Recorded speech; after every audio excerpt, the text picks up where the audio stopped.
there. Hopefully the legs at least get a little bit better.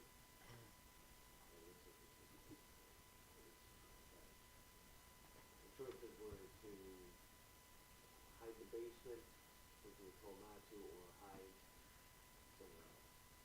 And we would hide somewhere else. Are you serious? Are you really so wimpy you won't go into the basement? Just because your aunt and uncle told you to stay out of it? Just because it might be dangerous? Get real. I knew it. Return to page 108 to choose again. Skip that because I already had the other page. Nice. Nice. So, because I knew, I also knew that was coming. I figured it was, but I never heard it selected before, so I'm like, I just want to hear what they have to say about it. So. Oh yeah. Yeah, it's looking. That lag is way better. Oh yeah. That's under a minute. It's well under a minute. Oh.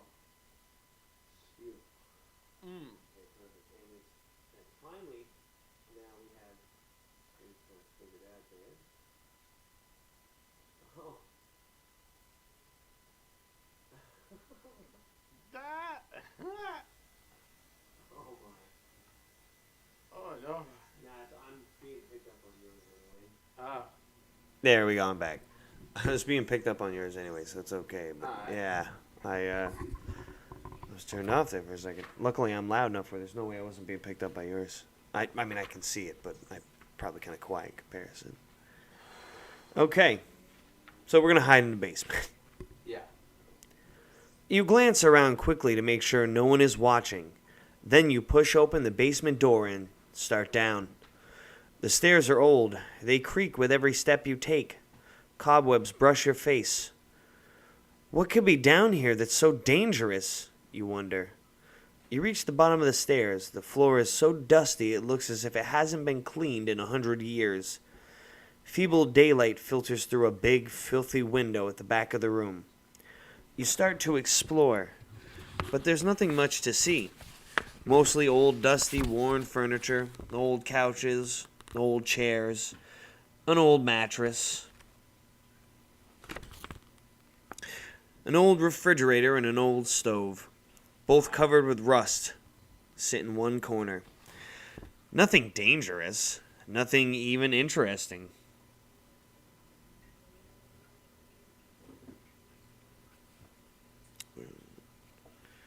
But being down here is better than getting pounded by Barney. You sit there in one of the old armchairs and wait. Sooner or later, Barney and Dora will get tired of their game. Soon it will be safe to go back upstairs. There's only one problem. A big problem.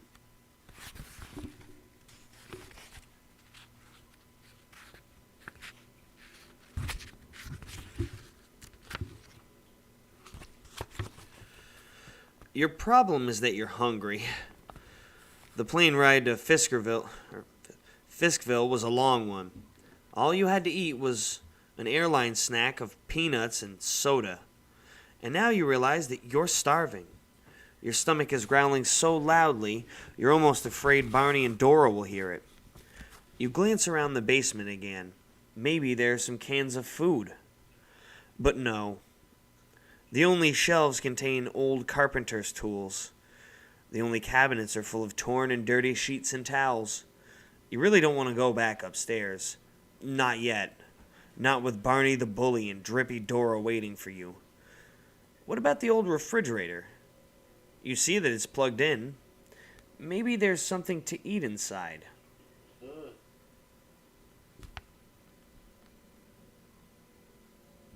Trying not to get your hopes too high, you approach the refrigerator. The door seems stuck. But you pull hard and it pops open. You spot 2 containers in the way back. You bend down and inspect them. And gasp.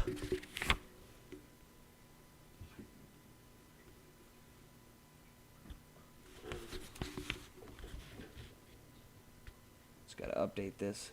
Yep.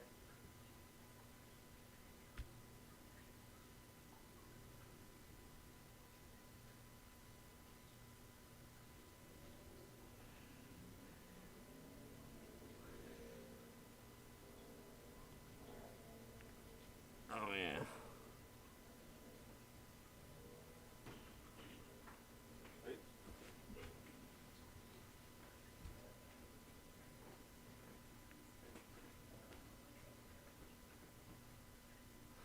Just send this to so many people. Everybody else. I don't know. That's fine. Bam. Cool. Dang. Do you see how much nicer the lag is now? It's pretty incredible.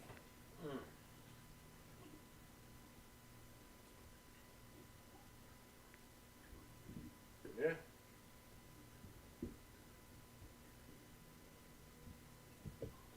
Oh, the lag is pretty crisp. So much better than it was. Yeah, It was, dude. It was like a good 5 minutes or something. And we've had some bad lag in the past, but that was particularly bad. Yeah. Okay, I think I've just about. And plus, Cat's getting, has been, Nah, it's. I knew I'm gonna have to pick everything up after. Just gonna destroy stuff. It's whatever. Yep. Okay. There we go. Something in the refrigerator smells great. It smells so good. Your mouth starts watering. You were hungry before, but now you're ravenous. Whatever is giving off the smell must be the best tasting food in the world. You pull out the two containers and examine them. One is a small jar. At the bottom of the jar is a glop of disgusting-looking purple goop. The other container is a white bakery box with a label that says, Effie's Bakery, Midvale, in fancy writing. Inside the box is a thick slab of chocolate cake. You lean down and sniff. To your surprise, the delicious aroma is coming from the purple goop. It smells like a combination of the best peanut butter and jelly in the world, with chocolate on top. The cake doesn't have any smell at all. Your stomach growls again. Which will you eat? The wonderful smelling purple goop or the chocolate cake? Oh, hell yeah. So there you go. That goop, though. Goop or cake.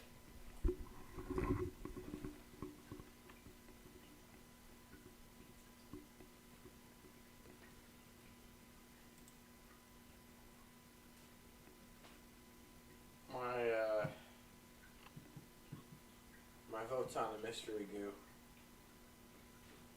Mystery goo. Yeah.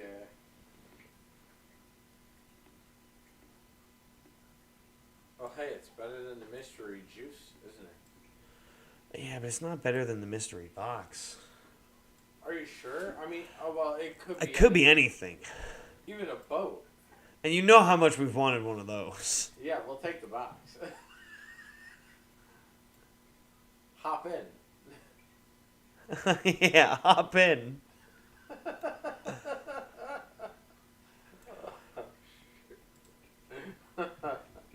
Okay. So what are you thinking, goop or cake? I'm going with the mystery goo. He's going with the goop. I didn't know you were big on Gwyneth Paltrow's, the goop. The goop? Hey, I didn't say I was going to the lab.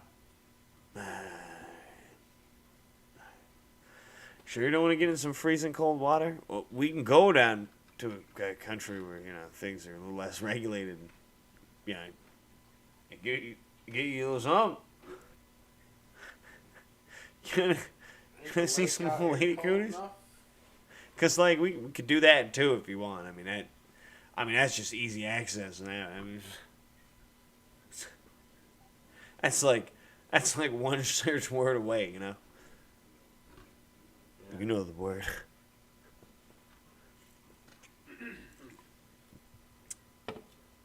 Or acronym, I guess. Okay, let's see.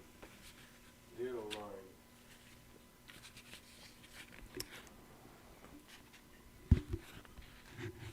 Wow, oh my god, that was going on.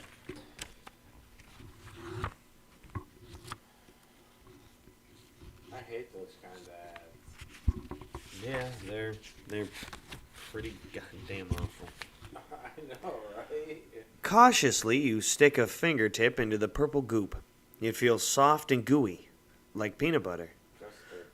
You stick out your tongue and taste a teeny tiny taste. Awesome flavor. It's purple and it's slimy, but this weird peanut butter goo tastes like a combination of every delicious dessert you've ever had in your life. You lick the rest of the purple goop off your finger. Then you stick your finger back in the jar. You can't believe how yummy it tastes. You wish the whole jar were full of the purple paste. Unfortunately, there isn't very much, and soon the jar is empty. But you're not hungry anymore. In fact, you feel great. You shut the refrigerator door and flop back down on the armchair. A moment later, you hear a loud thump at the top of the stairs. You glance up. Your heart sinks when you see what's there.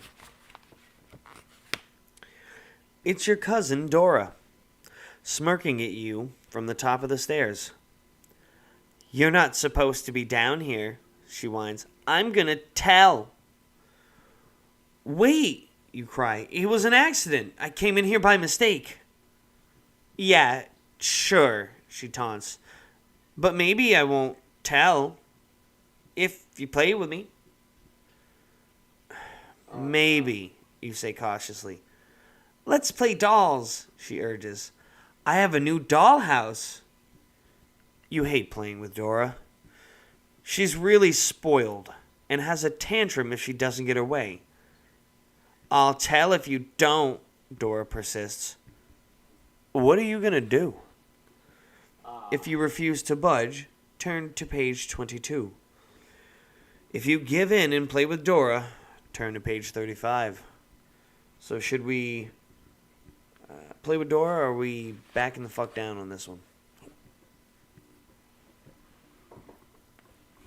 I mean, playing with her sounds a lot like backing down, doesn't it?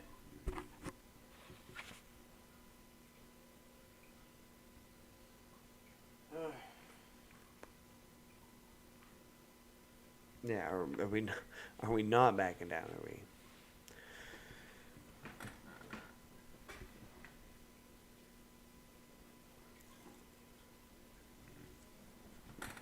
Let's see, we'll give it at least a little second, but I don't think anybody's tuned in yet. I haven't people tuned in before, but I mean the lag probably didn't help. Yeah. I'd probably say,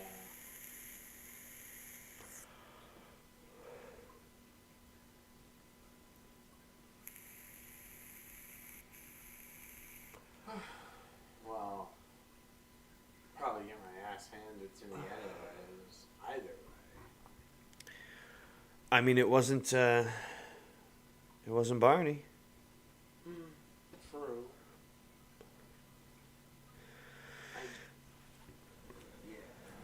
Alright, I guess we'll play with her. Get our ass handed to us. It's either that or get our ass handed to us by our parents.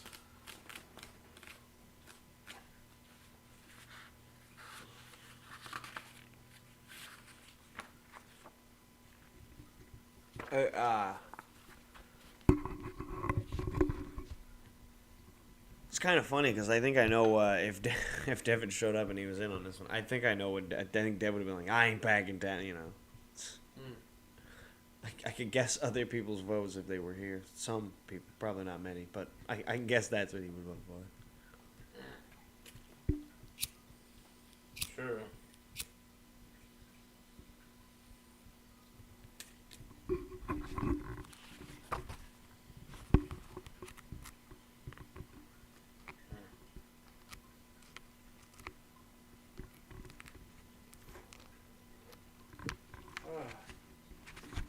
Sorry, I'm just kind of I don't have enough hands. I'm telling you, I really wish that I had a goddamn opposable tail. You figure it's too early in your visit to get into trouble. All right, all right. Where's the dollhouse? You ask Dora. Out on the porch, your cousin answers. Follow me. You start to follow Dora up the stairs when suddenly you have to stop. The strangest sensation comes over you. Your toes and fingers tingle and little pink dots swim before your eyes. Come on, Dora whines from the top of the stairs. You said you'd play. You shake your head and everything is back to normal again. That was weird, you think. Maybe you just stood up too fast. Dora stomps her foot impatiently. Do I have to sick Barney on you? She warns. I'm coming, I'm coming. You bound up the stairs. You feel a little tired. Those stairs must be steeper than they look. You follow Dora out to the porch and sit beside her in front of the dollhouse. You have to admit, the dollhouse is pretty cool. It's 3 stories high and filled with miniature furniture. There's even a tiny piano and a little guitar. You reach into the dollhouse and move a chair. As you do, you notice Dora's eyes open wide in surprise. I had the page bookmark and I still.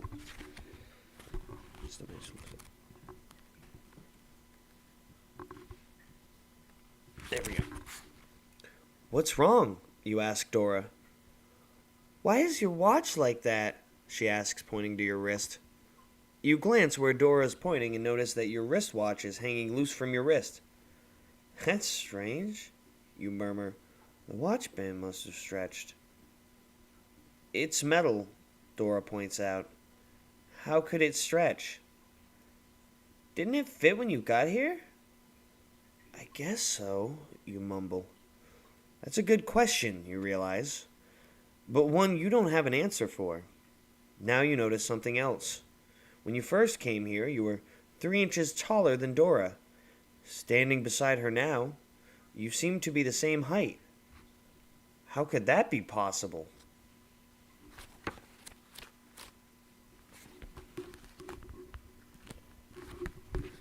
Oh no. I know what happened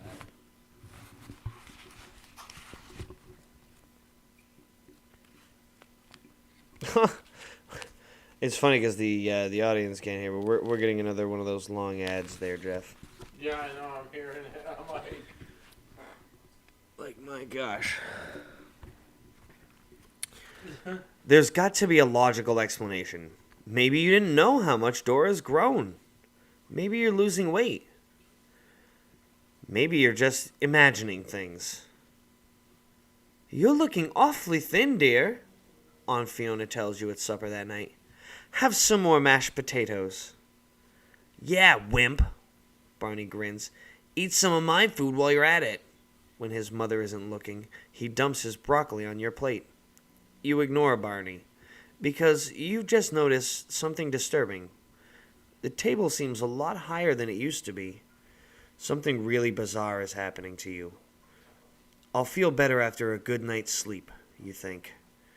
That night, you have weird dreams about pink dots and tingling toes.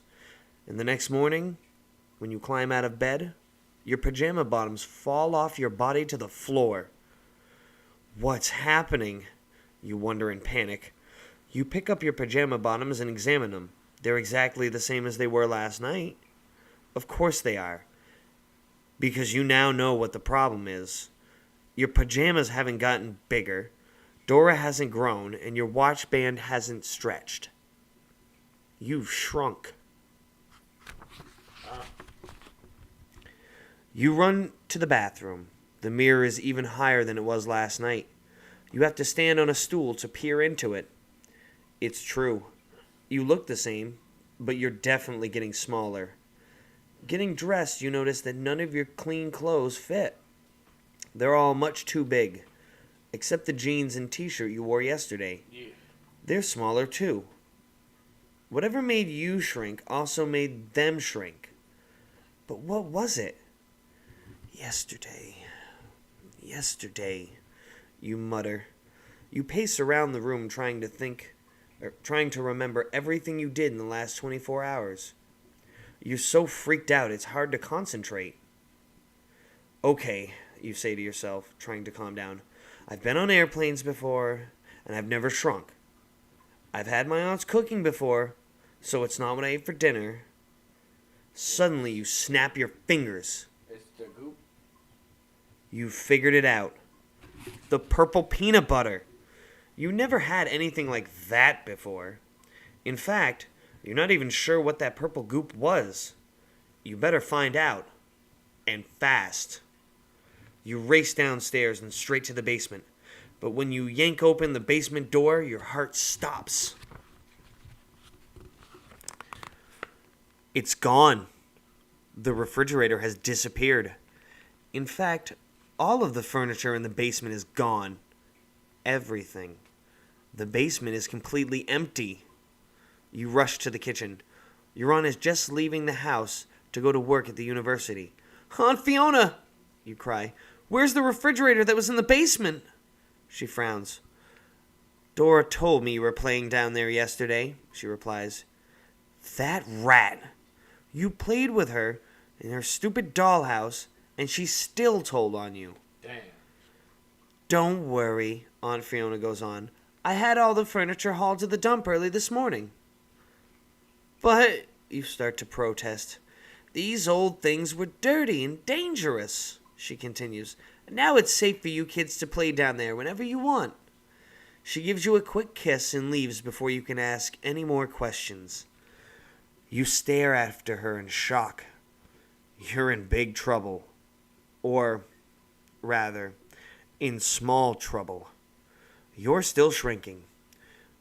What if you grow so small you disappear? If you think you can find the refrigerator at the dump, hurry to page 24. If you think you should see a doctor, turn to page 120. You at home, if you want to throw a vote into the chat, we'll wait a minute for you. What do you think, Jeff? I think I better hurry to the dump. That's a vote for hurry for the dump. It's like, if your shrinkage lasts longer than 4 hours, you should see a physician, though. Yeah. What is this? Cold pool water in a jar? It's weird that it worked that way. I mean, that's nice. All right. Jesus Christ. You'd think eating it wouldn't really be effective. It would probably just be refreshing. Well, I mean, there's chlorine in there. It's definitely deadly. I mean, Yeah. that kid would be dead. We would have gotten to the end before this. I know, right? And anybody who's watched one of these or read one of these books or done this with us knows full well that these books are not, they're not above absolutely murdering the kids or leaving them in a fate worse than death. Well, most of the Goosebumps don't really do that, the actual books, but these ones do. Okay. Well, I'm not seeing any votes. Or sometimes it's just like, or sometimes the endings are just like nothing burgers, or you're just, everyone has fun. Yeah, I mean, there's a good ending in a lot of them somewhere in there. Okay. I do like your good endings. They're pretty nice. So we're gonna try to track down the refrigerator at the dump.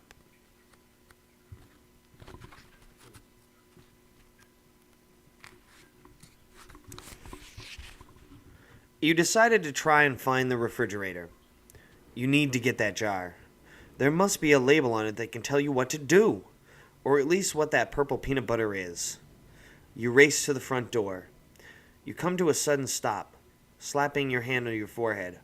Oh, you forgot. You don't know where the dump is, or how to get there. Great. Your only hope is Barney. You'll be nice, you decide, polite. You'll even beg. You search the house for Barney. You find him in the den, lying on the floor watching TV. Hi, Barney, you say sweetly. Ugh, he grunts. He doesn't even glance at you. Barney, hold it down, will you? He growls. He's watching King Kong. Probably identifying with the ape, you figure. Barney, please, you repeat. I need to... Would you shut up? Barney snaps. His eyes are still glued to the screen. Those weird pink dots are dancing in your eyes again. As soon as the tingling in your toes and fingers stop, you realize you've shrank a few more inches. Now your head is level with the arm of the couch. Oh, no. When is the shrinking going to end? Are you going to shrink down to nothing? So here's the question. Will we feel that tingle in our back soon? You have to get to the dump, and you have to get there now. Barney is your only hope. Please, Barney, I have to... What part of shut up don't you understand? Barney demands. I'm trying to watch TV. Do I have to teach you a lesson? As he pulls himself off the floor, you realize you're so little now. He towers over you.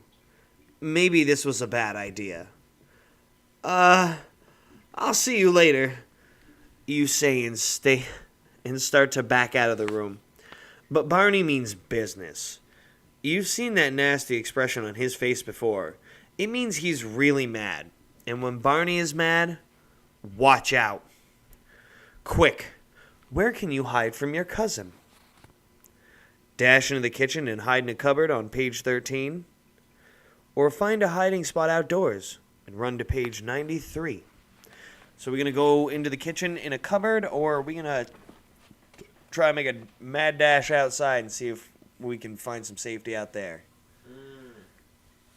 Once again, we'll wait a second, see if chat wants to throw up a vote.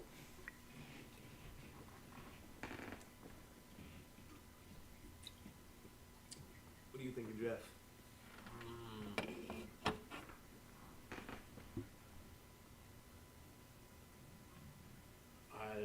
I'm thinking outdoors might be, there might be some kind of place out there.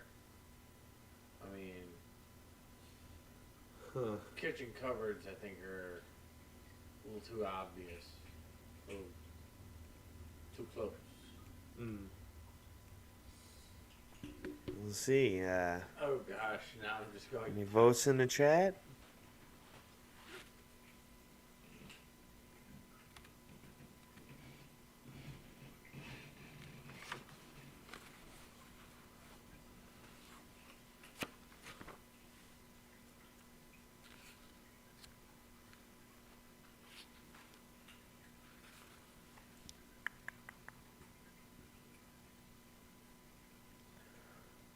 Okay.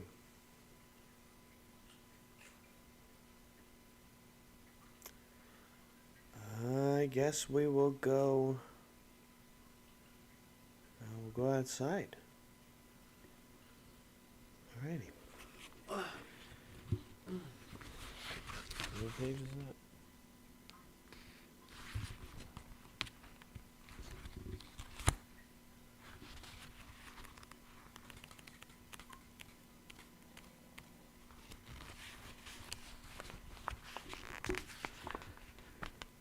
Quickly, before your cousin can catch up to you, you dart outside through the kitchen door. You may be small, but you run fast. You glance around for a good hiding place. No time to be choosy. You dash onto the lawn and then duck under the porch. The kitchen door slams again. Then you hear Barney's footsteps clomping over your head. You crouch while Barney stumbles around on the lawn calling your name. I'll give you the 10 to come out, he shouts. You smile to yourself. How stupid can he be? Why should you come out and get beat up when you can relax under here, safe and comfortable? 1, Barney counts. 3, 7. He's cheating again, but you don't care. You're safe, at least for now. And you can wait a lot longer than Barney can count.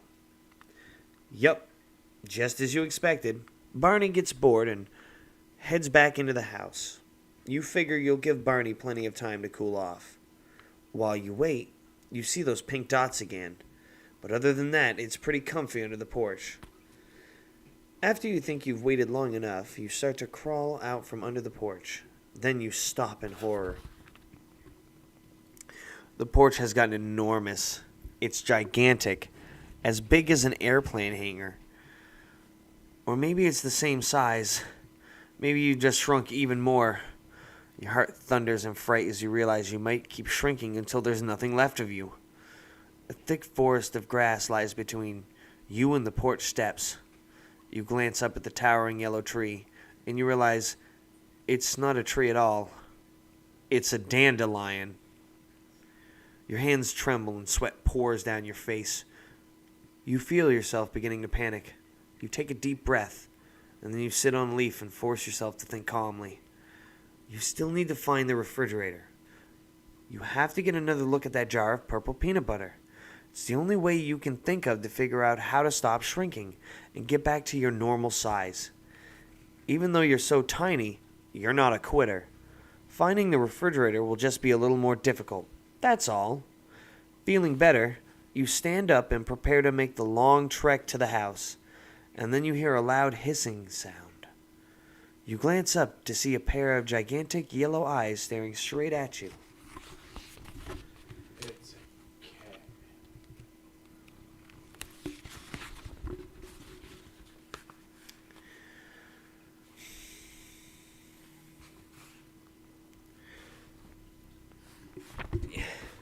Yes, honey. I know. She's like, it's a little cat. The eyes are in the middle of an orange, furry face. It looks just like a giant tiger. The beast licks its lips. You realize it's not really a tiger, but it might as well be. It's Dora's cat, Puff. It doesn't know you're a human. All it knows is that you look a lot like dinner. Nice kitty, you say, backing slowly towards the porch steps. Nice, Puff. Nice. The cat blinks once, then crouches low to the ground. The cat is about to pounce. You sprint to the steps. You have to stand on your tiptoes to reach the first one. You strain to pull yourself up by the hands. It's like climbing up the side of a building. You hear Puff behind you, growling softly. The next step is much easier to climb. It's weathered, and you use splinters as handholds. The last step is also covered with splinters. They catch on your clothes and poke at your skin. You climb up as quickly as you can. You reach the porch, exhausted, but you can't rest. Puff is preparing to spring straight toward you. The screen door is open a couple of inches, but it's all the way across the porch. Do you have time to make it there? Or should you head for Dora's dollhouse a few feet away? So run for the door on page 19, or head for the dollhouse on page 44. Oh no. What do you guys think? Oh no.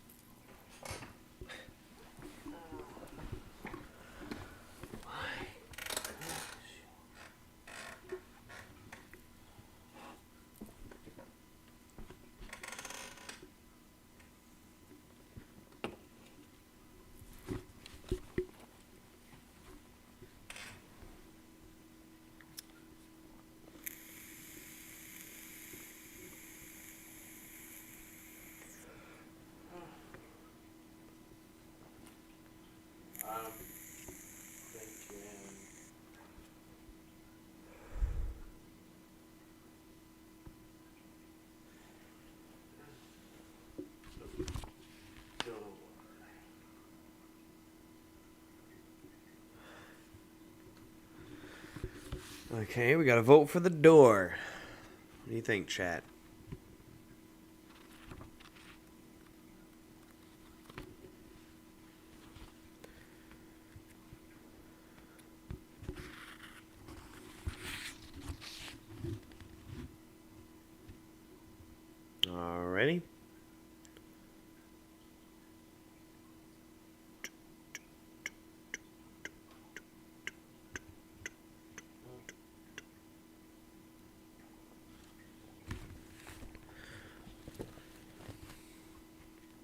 And I guess the door it is. You race toward the screen door. It seems miles away. Puff lands on the porch, then takes off after you. Ahead of you, the door swings shut, then opens again. The wind is making it swing. You're almost there. Just a few more inches. A heavy paw crashes down on your back. Oh no. You feel Puff's hot breath on your neck. In terror, you glance up to see her sharp teeth approaching your face. Then suddenly she lifts her paw. She's letting you go. You scramble to your feet and run towards the door again. You're only about 6 inches from it when smack! Puff pins you again with her paw. Now you remember that she always plays with her prey before she kills it. Your only chance is to reach the door the next time she lets you go. But can you make it? It depends on whether this is your lucky day. Okay. So this one is one of the choices in the book where you don't really get to vote. It's based on either like a coin flip or a deck of card pick or something. Which I guess now we can do. I actually have a deck of cards. But in this case, it's days of the week. Like a good example is there's that one with the weighing thing where we always get. It's impossible, literally impossible for us to ever get the other option because none of us weigh that little, like we're all adults and the book was written with children readers, in mind. So, we always end up going with the over one on that. But this one is, is today Monday, Wednesday, Thursday, or Friday? If so, turn to page 124. Or is it Tuesday, Saturday, or Sunday? Then turn to page 31. Yeah. It's Friday. Yep. 124 it is. It's like, yep, it's Friday. I know. I'm not sure. You wait for Puff to lift her paw. Then you dash for the door as fast as you can. But Puff is too quick for you. With amazing force, she smashes you with her paw. You fly across the porch. Everything goes black. When you come to, you're in bed. Aunt Fiona must have found you and brought you upstairs, you figure. Then you realize something. Something wonderful. The bed is the right size. The pillow fits your head perfectly. You pull the blankets and your toes pop out at the other end. You're back to normal. You're your regular size again. You feel great. You leap to your feet and run over to inspect yourself in the mirror. It's hanging at the perfect height. You don't even have to stand on your toes to see your reflection. Maybe it was all just a bad dream, you think. But then you notice something terrifying outside the window. It's a pair of giant yellow eyes gazing down at you. Gigantic eyes and huge tiger face. Puff. Somehow you ended up in the dollhouse. No wonder the miniature furniture was just the right size for you. You are a miniature kid. Sorry. I guess this wasn't your lucky day after all. The end. Oh, damn. And there's, beware of the purple peanut butter. I always, hey, cat, don't mess with that. So next up is, our feature presentation, if you will. Next up is Scream of the Evil Genie. Pretty sure we've done it on this stream before. It should be an interesting one.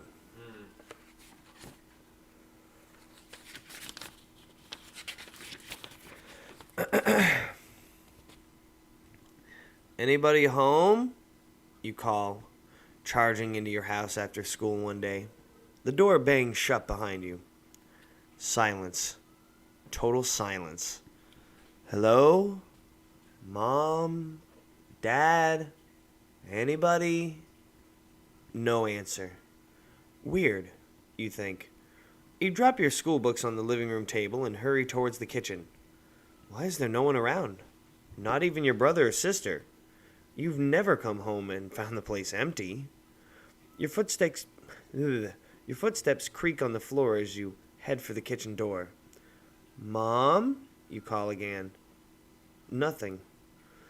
You feel a little creepy all alone in the house. Then you think of something that makes you grin. No one's here. You can do anything you want. Time to raid the refrigerator. You zoom into the kitchen and yank open the fridge door. Yes! It's packed. There's some leftover pizza, a whole container of nacho cheese sauce, chocolate cake, a big bottle of fruit punch, 2 6-pack of cola, and fried chicken legs. You're reaching for some cake when something catches your eye. Hey, did one of those cola cans move?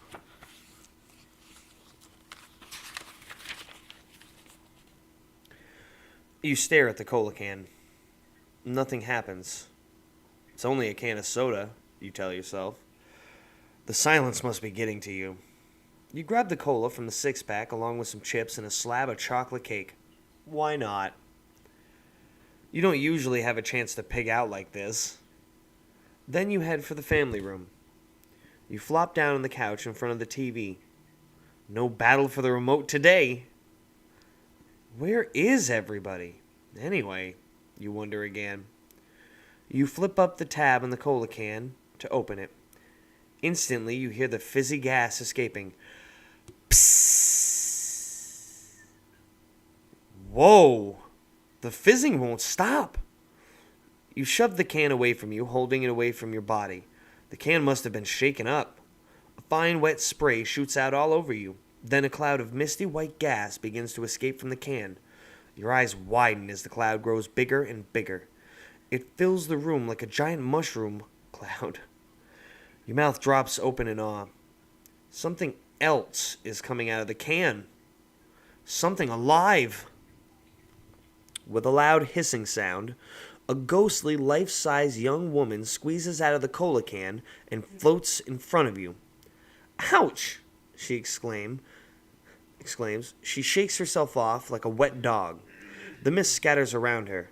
That hurt! For another second, she hovers above the coffee table. Her form is thin and airy, like a hologram. Then suddenly she becomes solid. She drops to the ground and lands on her 2 feet with a thud. Hi, she greets you with. What's up? You don't answer her. You can't. You're too shocked to make your mouth move. Instead, you stare at the amazing person standing in your family room. She's got spiky red and purple hair and 5 earrings.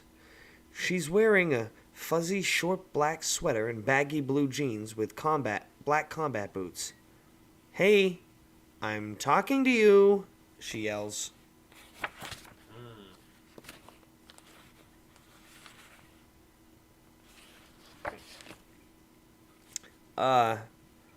Hi, you answer.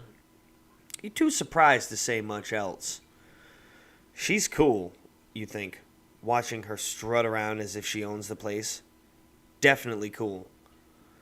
Nice place. Sort of, she exclaims with a snorty kind of laugh.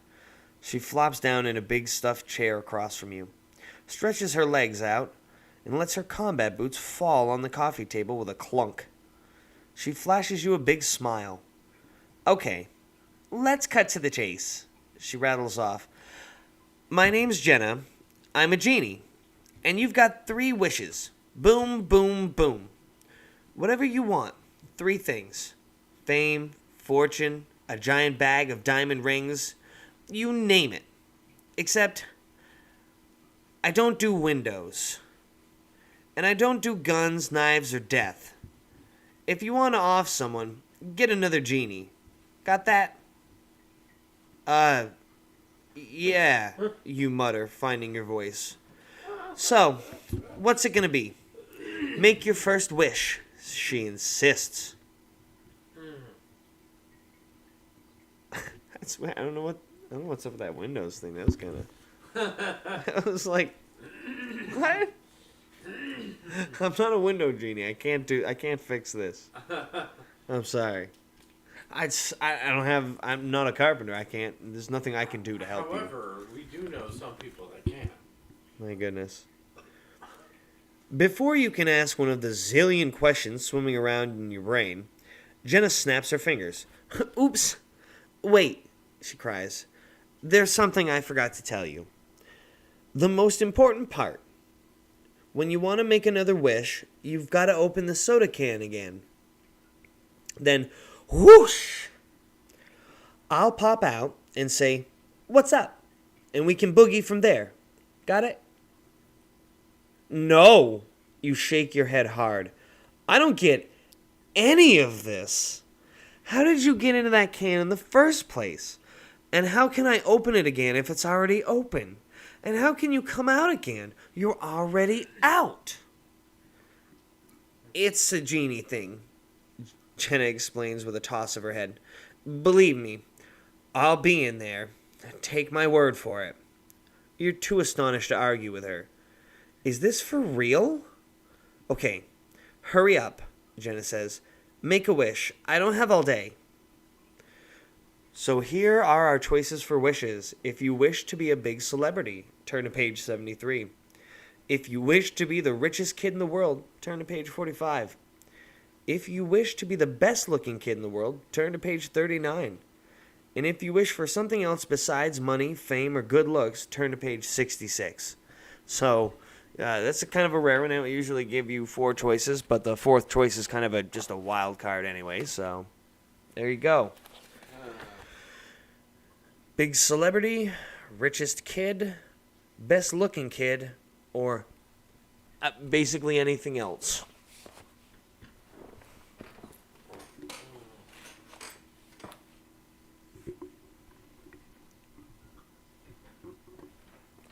What do you think? If I remember, this is one of those monkey's paw kind of things. Well, sort of. That's kind of how genies typically sort of work. Or, yeah. That's, yeah.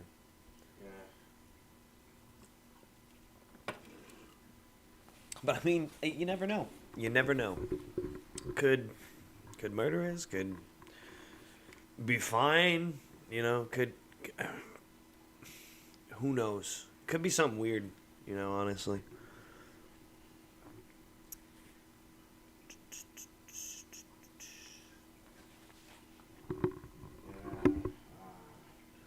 Oh. Any votes there in the chat?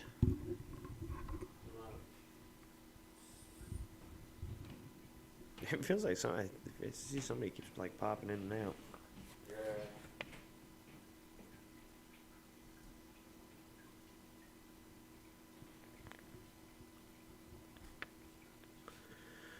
What did you say your vote for was? I didn't yet. Because I was trying to figure out which one I've done before. Oh yeah, trying to remember which ones. I don't even know. I go for money. Alright, so we got one vote here to be the richest kid in the world. All of a sudden I get turned into a gold statue, I guess. That's my prediction of what happens.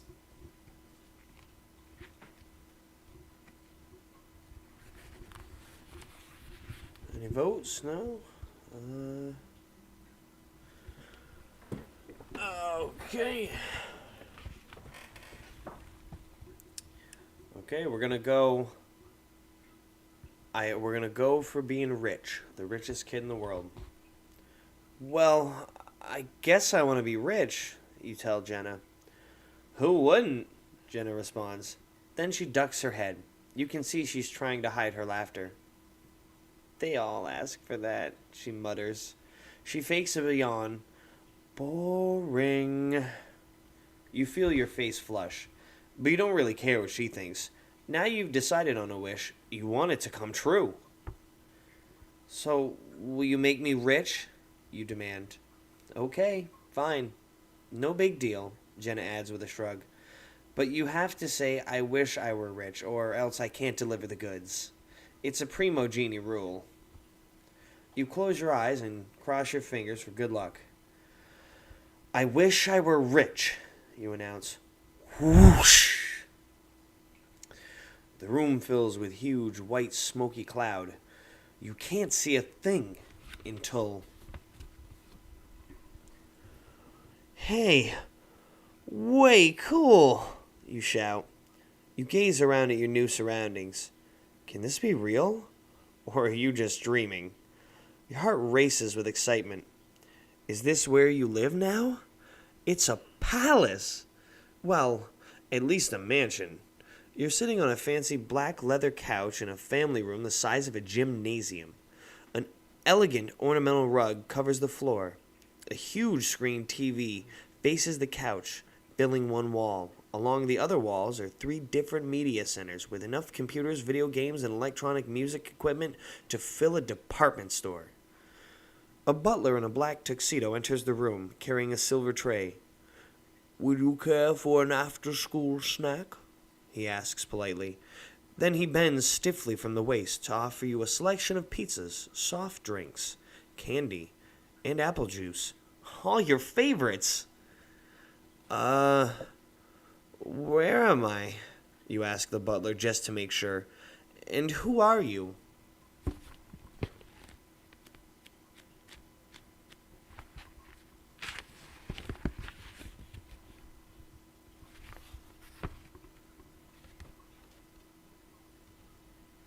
The suspense. It's killing me.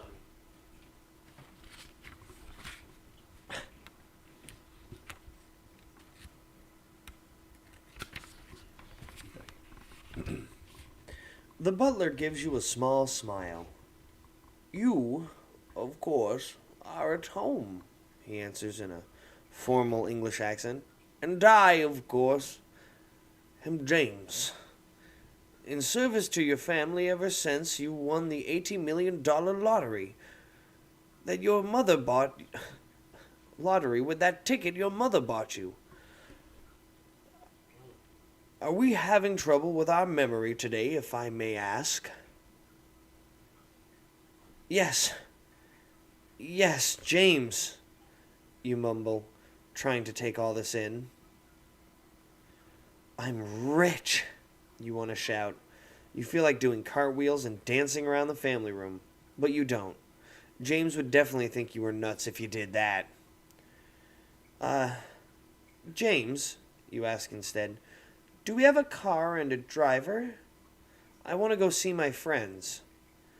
James' polite smile disappears. His whole face frowns. Oh, no, he says, shaking his head quickly. You can't do that, I'm afraid. You can't leave the house. It's much too dangerous. You can't go outside, James tells you. I am under strict orders from your parents to not allow you out of the house. Is this guy for real? You're the richest kid in the world. You should be able to do anything you want. No way are you going to stay stuck in the house, you decide. Oh, come on, James. I want to hang out with my friends. I won't be gone long, and my parents never have to find out. It'll be our little secret. You flash him your best smile. He doesn't smile back. Out of the question, he tells you. I have my orders, and I intend to follow them. And you will too. Okay, fine. Obviously, you aren't going to get anywhere with this guy. I'll stay here. Then you wave him away with your hand. Thank you, James. That will be all. James doesn't move. You let out a sigh. Don't worry, you assure him. I'm not going anywhere. Very good, James answers. He gives you a quick bow and then turns and walks out of the room. You listen as his footsteps echo down the hallway. As they fade away, you pop your head outside the doorway. The coast is clear.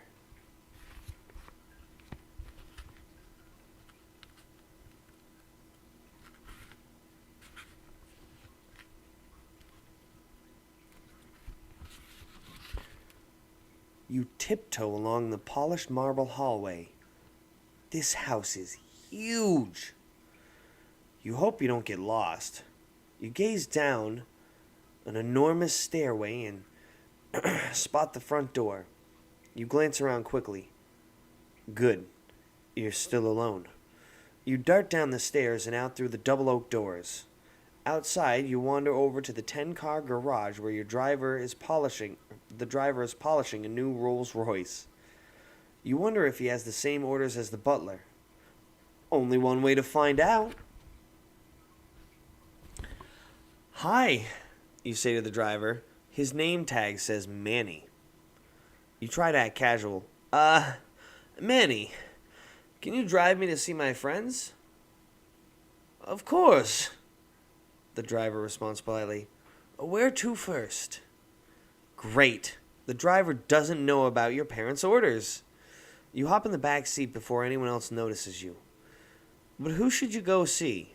It's a toss-up between your two best friends, Peter and Stephanie.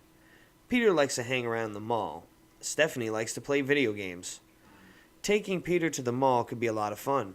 Shopping is probably awesome when you're a millionaire. Then again, maybe you should pick up Stephanie and come back to the mansion and play video games. You saw that media center back there. It was out of control. Stephanie's really good at video games, and she would totally be impressed. Where would you like to go? The driver asks again. If you want to go to the mall with Peter, turn to page 94. If you want to pick up Stephanie instead, go to page 61. So we can go to the mall with our buddy Peter, or we can pick up Stephanie, come back here, and explore the media center, play some games. Let's play some games. I kind of figured you were gonna be voting for the games. Oh hell yeah! Shove it in James's face.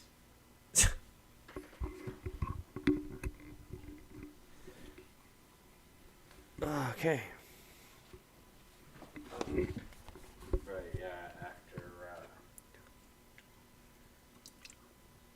yeah, but after this run, Video I games. gotta run home.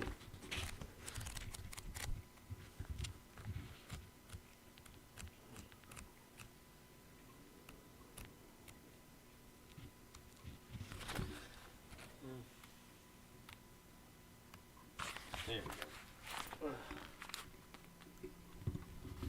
Oh. Whoa! Oh.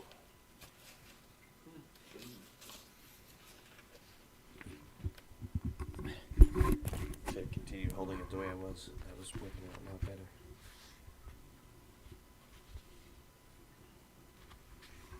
Okay. Let's pick up Stephanie, you tell Manny. We can play video games back at the house. So it's true, Stephanie exclaims when she climbs into the car. You're a millionaire. How did it happen? Just lucky, I guess. You don't tell Stephanie about the genie granting your wish to be rich. She'd never believe you. When you arrive back at your mansion, the two of you grab a tray of sodas and snacks and head into the family room. You wave at the entertainment centers lining the wall. What do you want to play? Stephanie picks up the video game controller. Mortal Revenge, she announces, if you dare. You pop the Mortal Revenge game into the machine. It's one of your favorites, too. Pretty soon, you and Stephanie are karate kicking your way through a street gang of bad guys. Great shot, Steph! You cheer. You're good at this. You grab a can of cola. All this action is making you thirsty. Thanks! Mortal Revenge is the coolest. Stephanie keeps her eyes focused on the screen. I wish it were real. Me too. You flip open the can of soda. I wish we were doing this in real life. With a hiss, white smoke fills the room. The smoky white gas chokes you, making it impossible to breathe. Your heart pounds as you realize what's happening. You accidentally made a wish. You popped open the cola can, the one with the genie in it. Then you said, I wish we were doing this in real life. Bad move. Because when the smoke clears, you find yourself standing in the middle of a dark alleyway, facing 3 guys dressed from head to toe in black silk. Horrible masks cover their faces. They look just like the ninjas in Mortal Revenge. Except, they're real. Terrifyingly real. And they're heading straight toward you and Stephanie. You glance at Stephanie. She's frozen in place, staring at the Mortal Revenge fighters. Aye! The thug in front lets out a piercing shriek as he leaps forward. With a sharp, fast kick to your jaw, he knocks you to the ground, then spins and moves into a new striking pose, hovering above you. The other 2 creeps laugh. You rub your jaw. It stings. I'll hold them off while you get away, Stephanie cries. She bends over, grabs a garbage can lid, and hurls it at your attackers. While they're looking away, you scramble to your feet and see an old, abandoned warehouse nearby. A good place to hide. You dash toward the door, yank it open, and duck inside. And come face to face with the most terrifying sight of your life. Your whole body shakes as you stare at the hideous creature. A 4-armed ninja fighter with the head of a rat. Foamy saliva drips from the rat man's mouth. He swings his arms wildly, holding a samurai sword in each of his 4 arms. If you run back out into the street, turn to page 52. If you stay and try to fight the beast, turn to page 105. What do you think, y'all? We gonna try and stay and fight him, or are we gonna get the fuck out of here? We're just gonna turn and run.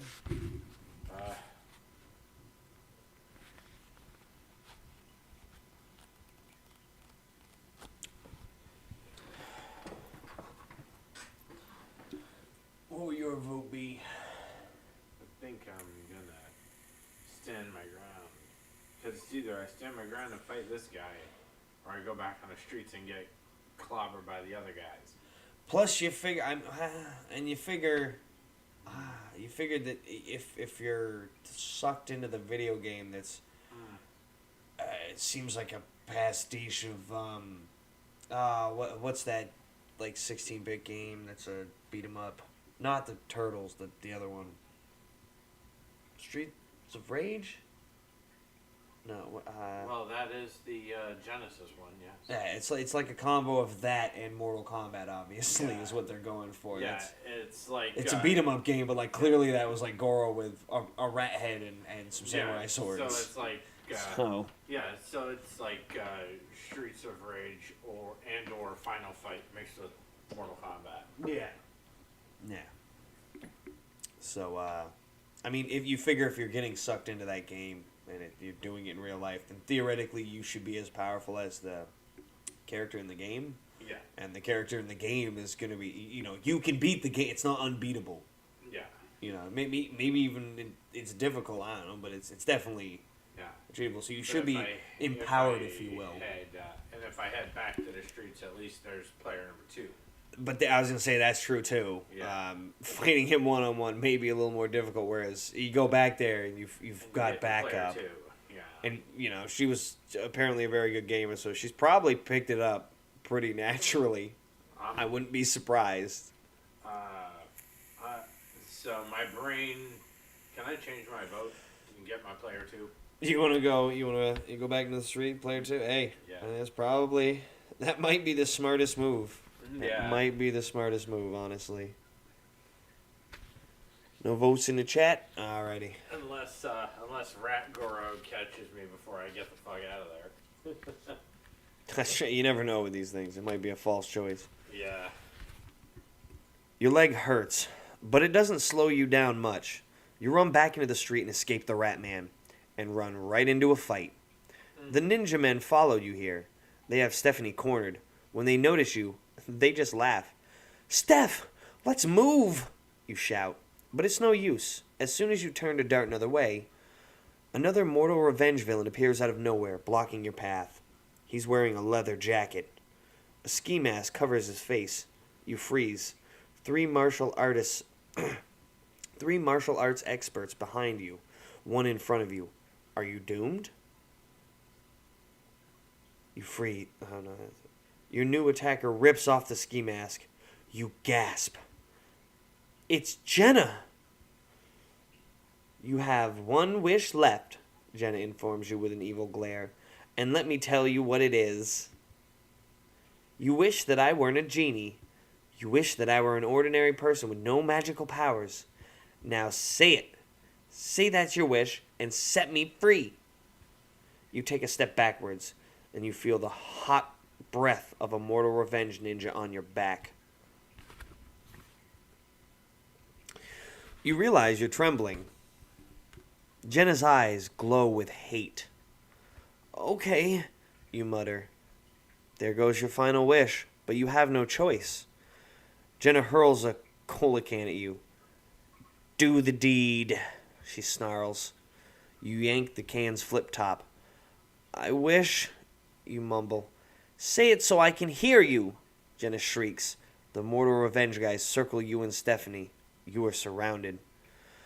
I wish you weren't a genie, you say. I wish you were an ordinary person with no magical powers. The cola can shakes in your hand.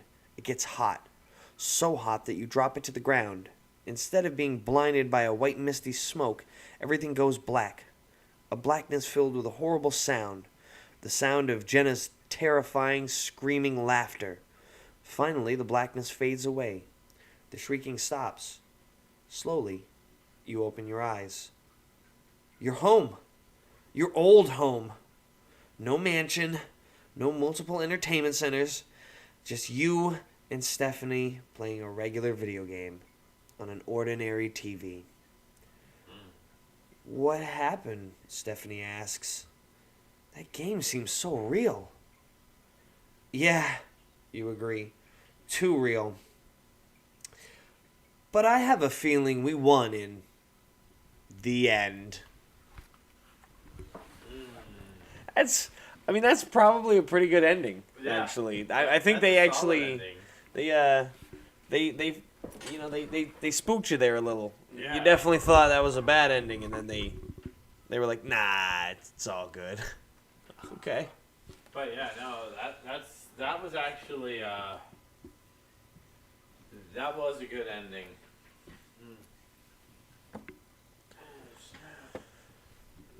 Okay. Well, looks like next up is going to be Diary of a Mad Mummy.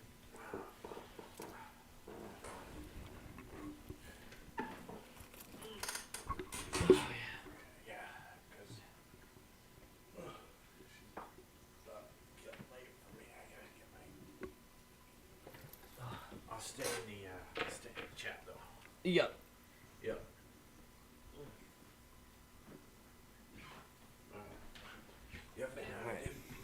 Okay. Now, get the next book out, and here we go.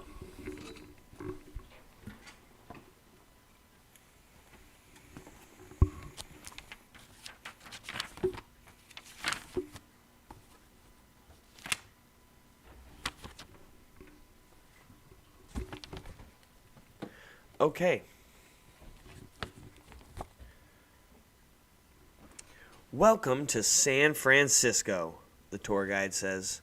Her voice echoes in the marble lobby of the office building.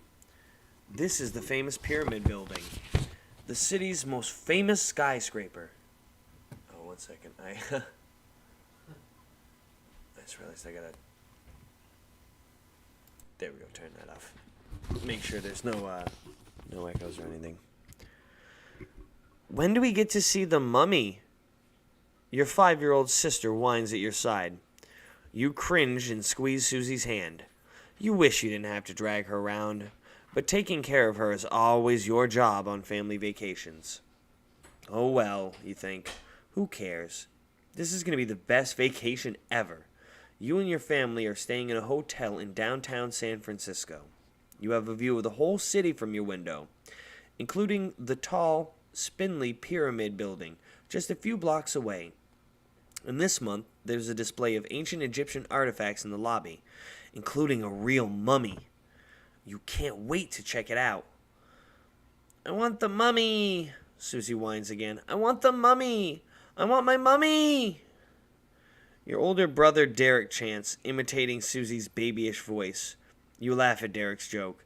Then you whisper to Susie, we'll see it as soon as our tour group gets out of the way. Or as soon as that tour group gets out of the way. You peer through the crowd at the mummy in the glass case. Hey, did that mummy just move?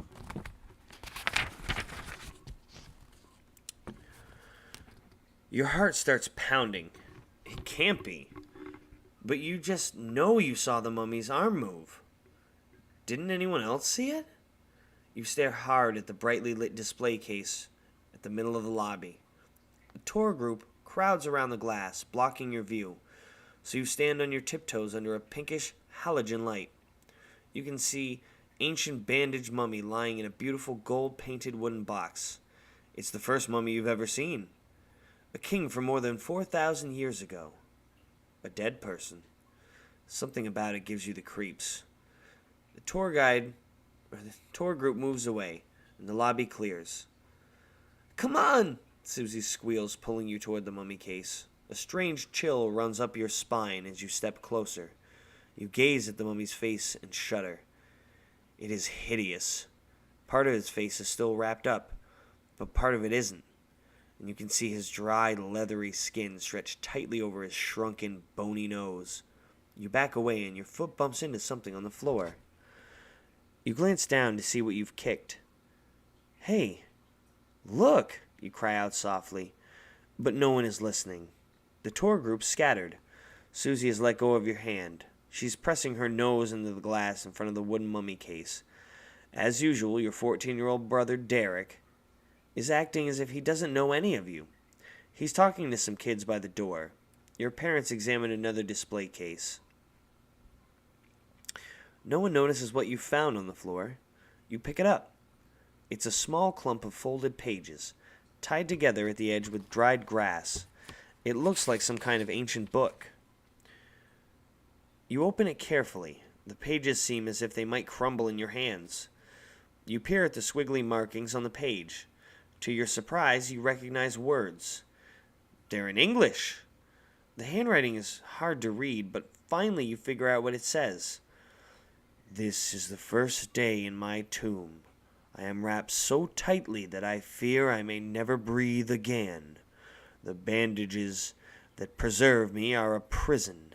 I am a king, yet they have brought me here, drained me of my blood, and bound me with bandages. Against my will. Stop, I beg them. Do not do this horrible thing. I am not dead. I am alive.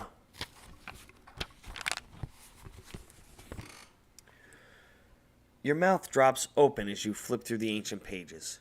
Could this be a diary of some kind? A mummy's diary? Written 4,000 years ago? But why isn't it ancient hieroglyphics? How can it even be in English? This is weird. Definitely weird. But somehow in your heart, you know the diary is real. Every word of it is true. You glance around again. No one notices you. You turn another page and read on. I am embalmed alive. Me, the Pharaoh, the King. And why? For one reason only, because upon my neck I bear a strange birthmark, a red stain in a strange shape that frightens my people. They think it is a sign of evil. Even I am not sure what it means. Does it really mean that I am evil? Could I actually hurt people? Am I mad? Your hands tremble as you flip to another page and read on. Each night my spirit walks the earth for centuries. Each night my spirit writes this diary. But now, at last, my chance has come. Tonight my body will walk the earth. Tonight, here in this strangest of all pyramids, I will escape my prison.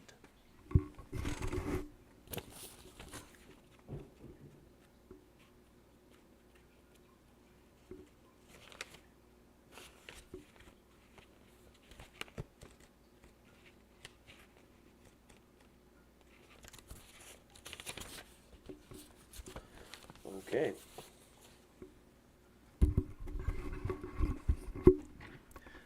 Can it be possible? Is the mummy going to escape tonight? How? And is this the strangest of all pyramids? The pyramid building? It would seem strange to some old pharaoh, you guess. You read over the same pages again, trying to make sense of them. Each night my spirit writes this diary, it says. No way, you think. He isn't writing with his hand. He's writing with his mind. The mummy thinks something, and it appears on the page. Awesome. You shoot a quick sideways glance to make sure the lobby guard isn't watching, and then you tuck the diary under your shirt. You've got to read more of this. It's amazing. The mummy writes it with his mind. But just then you hear your mother calling your name. Yoo-hoo! Again she calls you. Bring Susie and come on, she says. You've got to get away so you can look at the diary. You don't want your parents to see it and take it away from you, not after you just found it. You scan the lobby for some place to go. You spot an elevator. Maybe you can duck in there and zoom to the top of the pyramid. Finish reading the diary before someone finds you. Or maybe you should just keep the diary hidden and wait. You don't want to get into trouble with your mom and dad. And besides, your hotel isn't too far away. You could sneak back here tonight to see the mummy really escape. The diary says, tonight I will escape my prison. So what will it be? Okay, so come back tonight or take the elevator now. I'll give a minute in case somebody wants to pop in the chat and make a vote.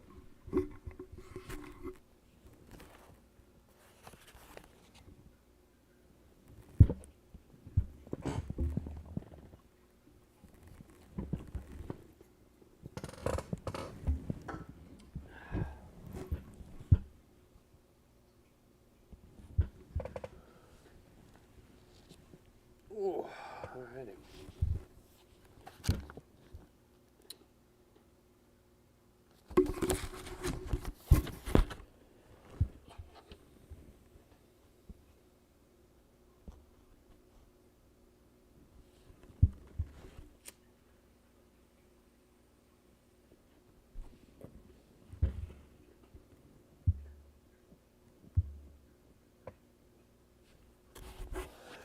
Okay, that is a vote for the elevator. So here we go.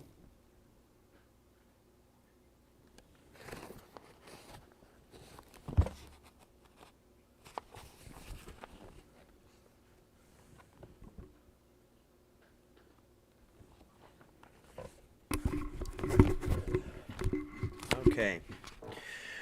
You decide to duck into the elevator. With the diary tucked under your shirt, you casually stroll over to and push the up button. But the first elevator that arrives is going down. Oh, well, that'll do. Quickly you slip into the elevator. Luckily, no one else gets on with you. Your parents don't even notice you're gone. Great, you think as the car whooshes. Oh yeah, that kind of caught me off guard. I forgot those are elevators. It's a car. Okay, yeah, that's the column. Great, you think, as the car whooshes downward. Now you can read the diary in private. Ding! A bell rings as the doors open to the basement. Weird, you say as you step out of the elevator. This is the basement? To your amazement, the place looks as if it was built thousands of years ago. The walls are made of huge blocks of rough tan stone, and the only light shines from a fixture over the elevator doors in the dim glow. You can see that the elevators are the only modern-looking part of the basement. Cautiously, you walk down a strange, dark hallway. Your sneakers scrape against the stones. It's really too dark to read the diary, but you can't help but wanting to explore. The diary can wait, you decide. What is this place, you wonder? It sure doesn't look like the basement of a modern skyscraper. Why don't you see any big basement equipment, like boilers or furnaces and things? Where's the janitor, anyway? The sound of your footsteps bounces off the stone walls. The echoes make the back of your neck tingle. The hallway narrows. You duck in some places to avoid banging into the ceiling. The path twists and turns, sometimes sloping up, sometimes sloping down. There's barely enough light for you to see. You worry that you won't find your way back. Maybe this is a mistake. But you keep going. Except for the eerie silence and the darkness, this place is cool. You're too curious to turn back now. You've come to a small tunnel leading off to the right. It seems to slope up. A set of stone steps leads down to the left. Which way? Up the slope to the right, or down the steps to the left?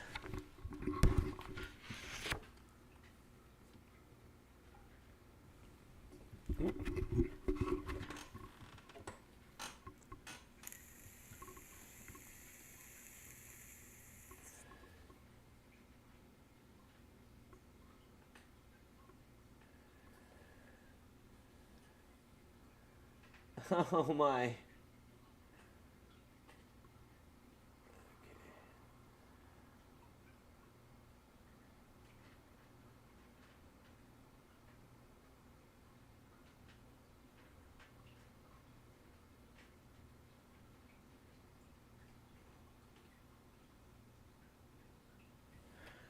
Okay, oh my goodness, I'm trying to remember because I done this one a couple of times, and I definitely remember steps. All right, steps it is.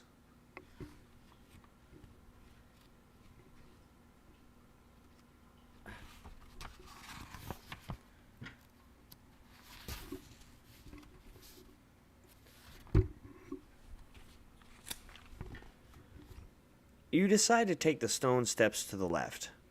The narrow tunnel gives you the creeps. After a few steps down, the stairs level out. You see another set of steps leading upward. You start to climb again. Your feet scrape across something gritty on the floor. You glance down to see sand. Sand? Definitely weird, you think as you reach another stone landing. You feel as if you've been climbing up and down for days. You stretch your legs and then continue up the stairs. Where do the stone steps come out, you wonder? Back exit to the pyramid building? Do they lead into another building? A hot breeze ruffles your hair as you near the top of the steps. That's odd, you think. It was really chilly this morning, and the weather person on TV predicted rain. Finally, you reach the top. You walk outside and squint as your eyes adjust to the brilliant sun. Huh? Your mouth drops open as you gaze at the scene in front of you. Sand? Camels? Pyramids? Desert? Is this? No, it can't be. Are you in Egypt?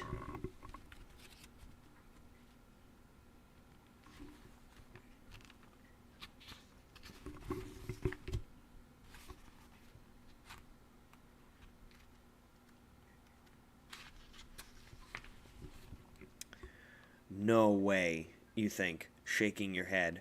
This can't be happening. It isn't real. How can I be in Egypt? You wonder. How?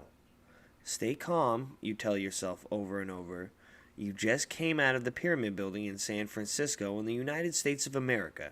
You can't be in Egypt. But you are. You see the pyramids and the camels. You hear the wind blowing across the desert. You feel the sand in your eyes. You can even smell and taste the sweet, flowery fragrance in the air. You swallow hard and try to figure out how. Why? Suddenly it hits you. The diary. This must have something to do with the mummy's diary. You yank the ancient pages out from under your shirt and open the diary again. The words you read just a few minutes ago are gone. Instead, the whole diary is filled with symbols and pictures. Hieroglyphics.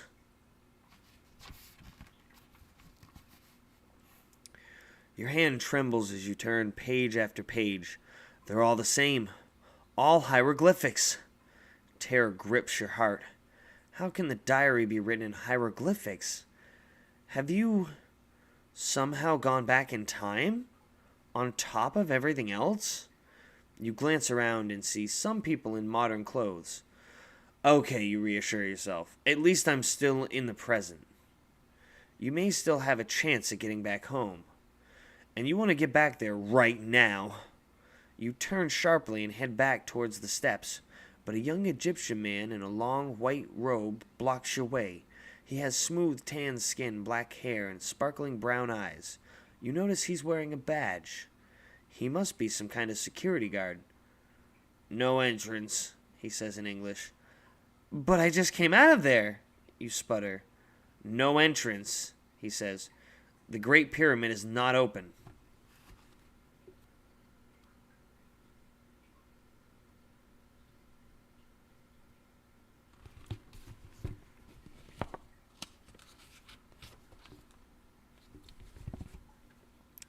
The Great Pyramid? You stare at the guard, your head spinning. You studied Egypt in school. The Great Pyramid is the biggest pyramid in the world, the one that sits in the desert near the Sphinx. Yup, you're definitely in Egypt. But I just came out of there, you try to explain. Only it wasn't the Great Pyramid. It was the pyramid building. The guard laughs. Ha! You mean that silly building in America? He shakes his head and laughs again. You've got to believe me, you plead. And look at this! You shove the diary toward the guard. This diary, it was written in English only a few minutes ago. And now it's all changed to hieroglyphics. Before the guard can take the diary, a young man in a tan suit, sunglasses, and a straw hat approaches you. I see you have the famous diary of Batharaman, the man says. He sounds American. May I see it? Don't give it to him, the young Egyptian shouts. Give it to me. So we got 3 choices this time. If you show the diary to the American, turn to page 5. If you give it to the Egyptian, turn to page 22. If you turn and run from both of them, head to page 106. Here we go. So we're going to go with the American, the young Egyptian, or he's just going to take off?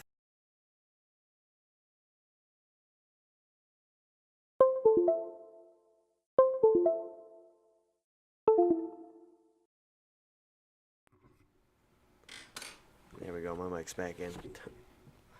Okay. That's a tough one.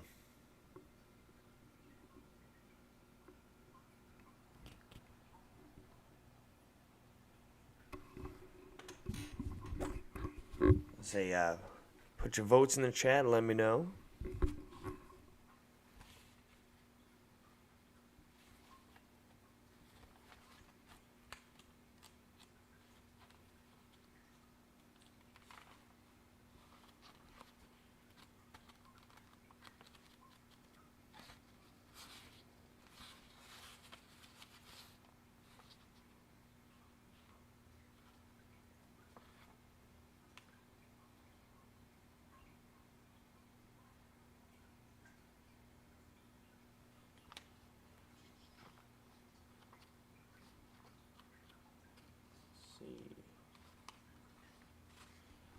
Okay.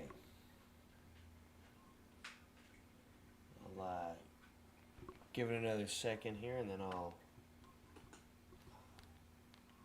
vote for this one.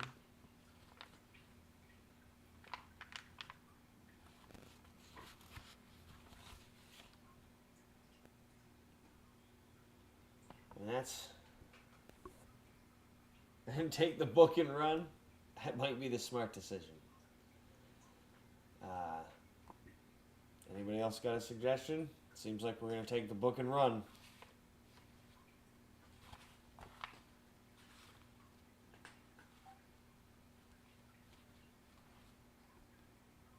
Okay.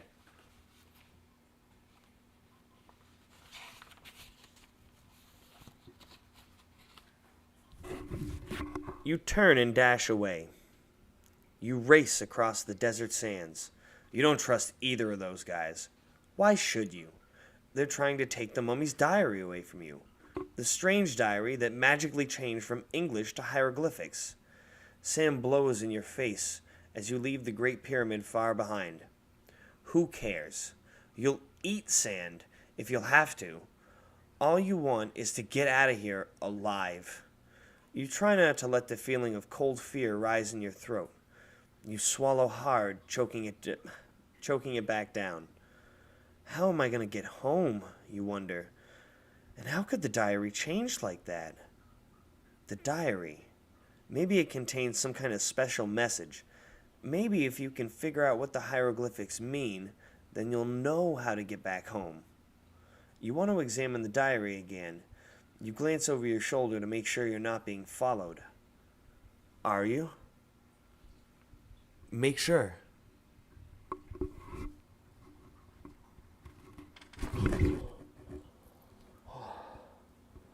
It's the cat's over there. Scared the shit out of me. Okay, and I'm gonna have to show you guys the picture that's in the book here. Nobody seems to be around. Nothing but sand. Egypt's hot sun beats down on you, making you feel dizzy and faint. You'd like to sit down in the shade, but there isn't any. Water, you think. I must have water. Now you know why they say things like that in old movies. You've never been so thirsty in your life. Luckily, you had a light jacket with you in San Francisco. It's tied around your waist. You take it off and hold it over your head, using it as a tent for shade. You open the diary to the first page with writing. It's page 7. You study the hieroglyphs. They look like this.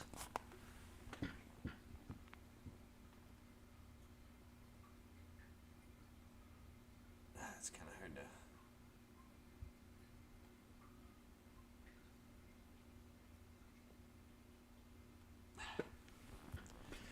So, there's two choices here. What do you think it means? If it looks like a bunch of birds sitting around a campfire to you, then turn to page 58. If you see an ancient Egyptian smiley face, instead, turn to page 12. So, this is an interesting one for a choice. So what do you guys think? Is it a smiley face or a bunch of birds sitting around a campfire?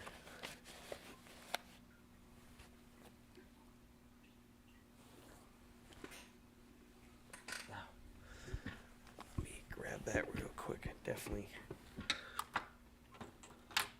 want that.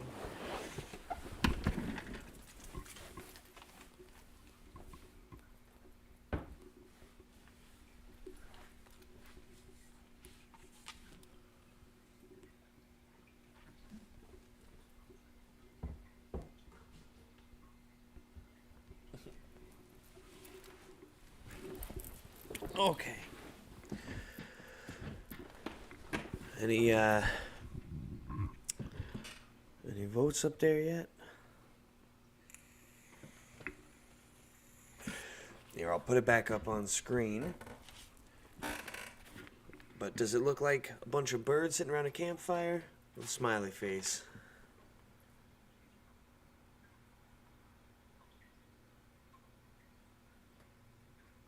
Okay. Looks like a smiley face of doom. Okay. Smiley face it is, I suppose.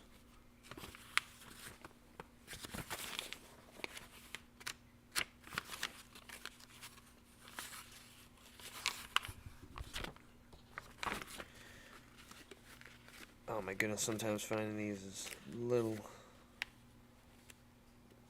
difficult with one hand. Okay. Okay. Looks like an ancient Egyptian smiley face to me, you say out loud. Uh-oh. You're talking to yourself. And you're seeing smiley faces. You'd better find some water soon. You suddenly remember that you had a pack of Fruity Bites candy in your pocket. You reach for them. They're still there. And they're only a little melted. You pop 2 in your mouth. Ah. They almost make you forget your parched throat. Almost. But not for long. Get up and search for some water on page 24. If you don't find water soon, you know you're a goner, for sure. You stagger forward, sucking on the Fruity Bites. Then you see it. Another smiley face. Maybe you really are going mad. It's on that sand dune not far from you. A row of Egyptian statues. Bird-faced pillars carved in stone like the ones you've seen in books in ancient Egypt. 2 statues make the eyes and 7 more make the mouth, exactly like the drawing in the diary.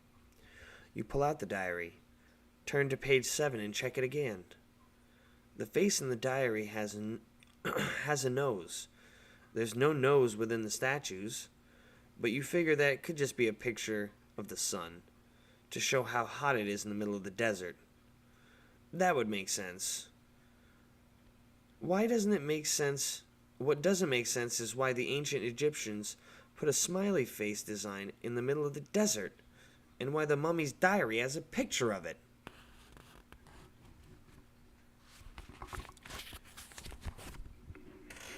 Somehow you manage to stumble over to the row of bird-faced statues. When you get there, you realize that what the nose in the drawing is for.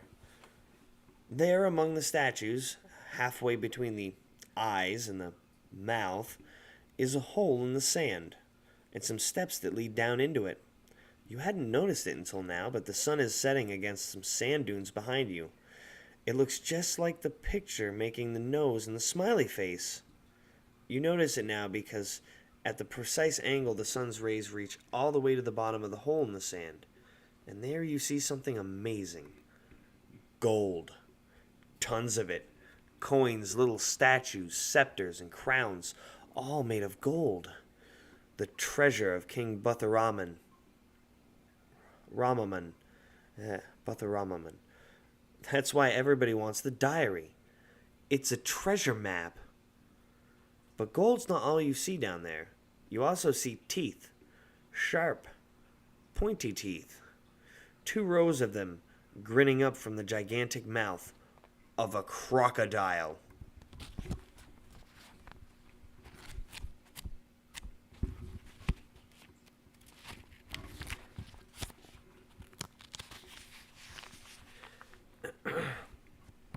There's a big, ugly crocodile on the steps in front of you.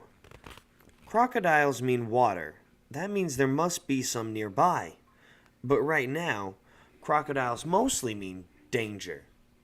It's like he's guarding the gold. You freeze. Don't move, you tell yourself. Whatever you do, don't run. No quick movements. But do you really want to stand there and be eaten alive? Especially when there could be water down in that pit? Your mind races trying to think quickly. 2 ideas come to you. You could quickly toss some of the Fruity Bites to the crocodile, then maybe it would leave you alone. Or you could try moving very, very slowly past him onto the stairs. If you don't find water, you might need those Fruity Bites. What will you do? So we're going to throw the Fruity Bites candy and turn to page 116, or we're going to try to move past him and turn to 87.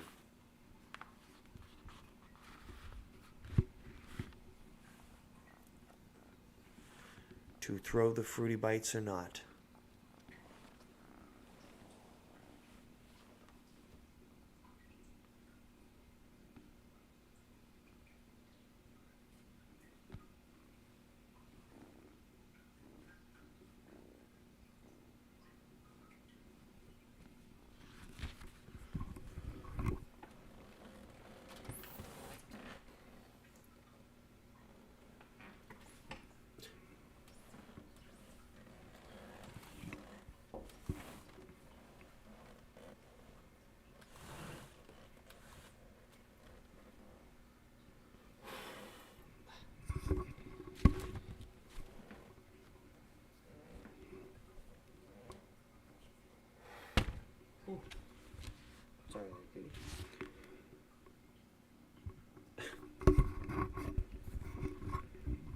Okay. What do you guys think? Throw the croc some of our candy, or just try to move past them?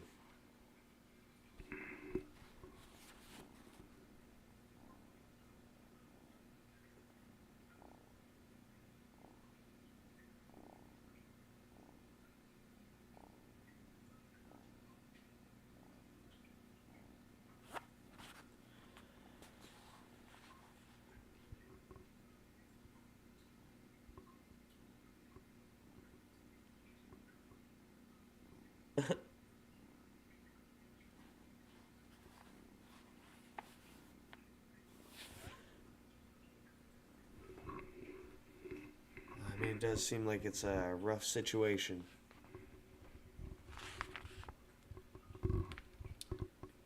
It looks like we're gonna go with tossing the candy.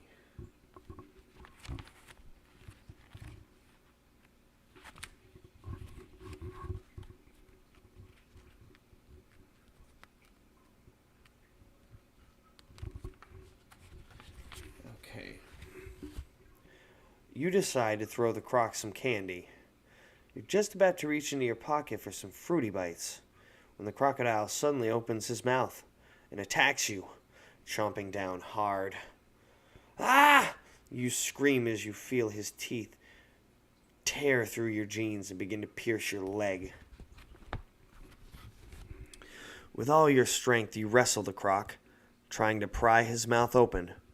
You throw yourself to the ground, whipping the croc off the stair and back over onto his back. Frantically, you plunge your hand into your pocket. You throw out a few fruity bites and toss them into his mouth. Next to where your leg is, the croc opens his jaws wide. Wider. Could it be? Yes! He's letting you escape! You jump out of his jaws super fast, but as soon as you're out, the croc smacks his lips together and opens wide. You can tell from the look on his face that he only wants one thing. More fruity bites. You toss another handful of fruity bites and hurry away. Uh-oh. Don't look now. But with a slap of his stubby legs, the croc follows you. Like a puppy begging for more candy. His jaws... he snaps his jaws together twice. A warning. And you know what that means. Give him fruity bites. Now. Or else. Well, as long as you can afford to keep buying fruity bites, you might stay alive. But you're in Egypt. Where are you going to buy fruity bites around here? Guess you're up the Nile without a paddle. To the crocodile, you look like one big fruity bite. The end. I don't think we've gotten that ending before. I think that one's a new one.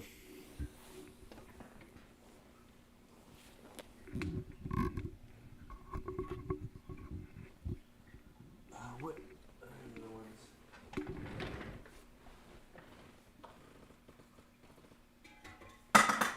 That's fair.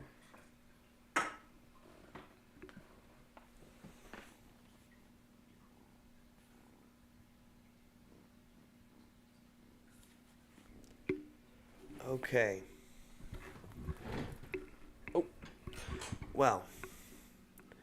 So now, can do a bit of an encore. We have done all the books we were going to do, even though the first stream was kind of goofed up a little there. So as a sort of encore, we can, we'll redo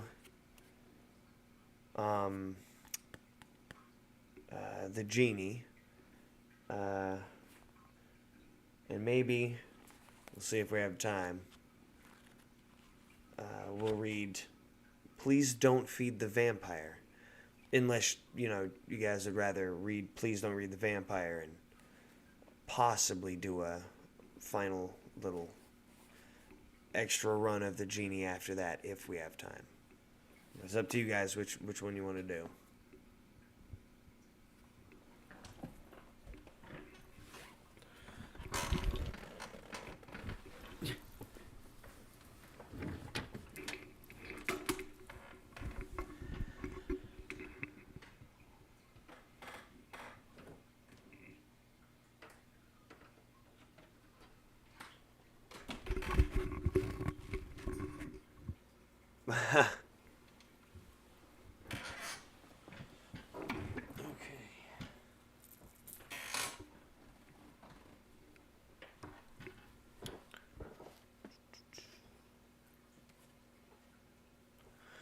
Fair enough, my guy.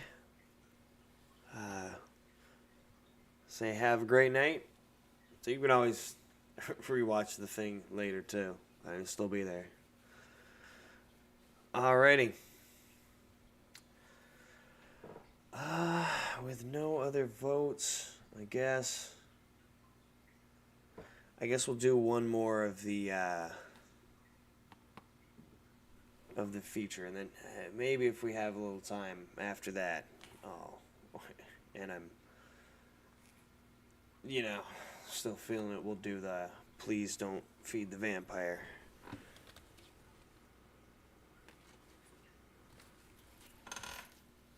Okay.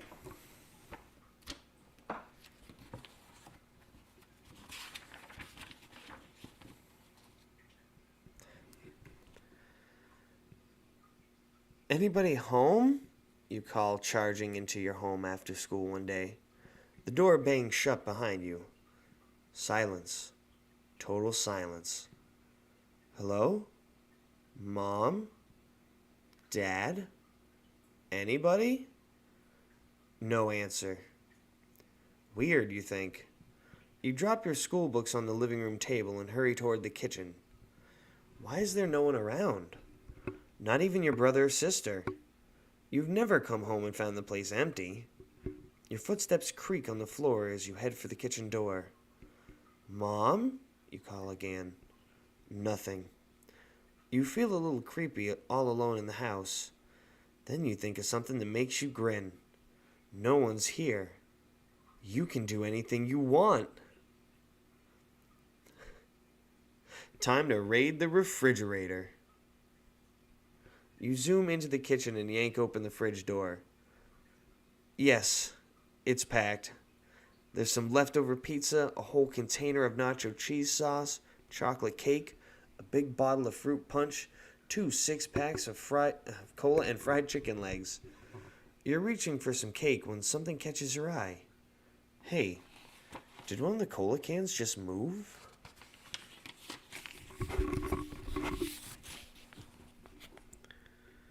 You stare at the cola can. Nothing happens.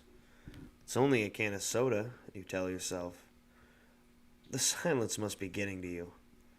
You grab the cola can from the 6-pack, along with some chips and a slab of chocolate cake. Why not? You don't usually have a chance to pig out like this. Then you head for the family room. You flop down on the couch in front of the TV. No battle over the remote today. Where is everybody? Anyway, you wonder to yourself. You flip up the can of the cola can to open it. Instantly, you hear the fizzy gas escaping. Psst. Whoa! The fizzing won't stop. You shove your can away from you. You shove the can away from you. Ooh. Holding it out away from your body. The can must have been shaken up. A fine wet spray shoots out all over you. Then a cloud of misty white gas begins to escape from the can. Your eyes widen as the cloud grows bigger and bigger. It fills the room like a giant mushroom cloud. Your mouth drops in awe. Something else is coming out of the can. Something alive. With a loud hissing sound, a ghostly, life-size young woman squeezes out of the cola can and floats in front of you. Ouch! She exclaims. She shakes herself off like a wet dog. The mist scatters around her. That hurt. For another second, she hovers above the coffee table. Her form is thin and airy, like a hologram. Then she suddenly becomes solid. She drops to the ground and lands on her 2 feet with a thud. Hi, she greets you with. What's up? You don't answer her. You can't. You're too shocked to make your mouth move. Instead, you stare at the amazing person standing in your family room. She's got spiky red and purple hair and 5 earrings. She's wearing a fuzzy, short black sweater and baggy blue jeans with black combat boots. Hey, I'm talking to you, she yells.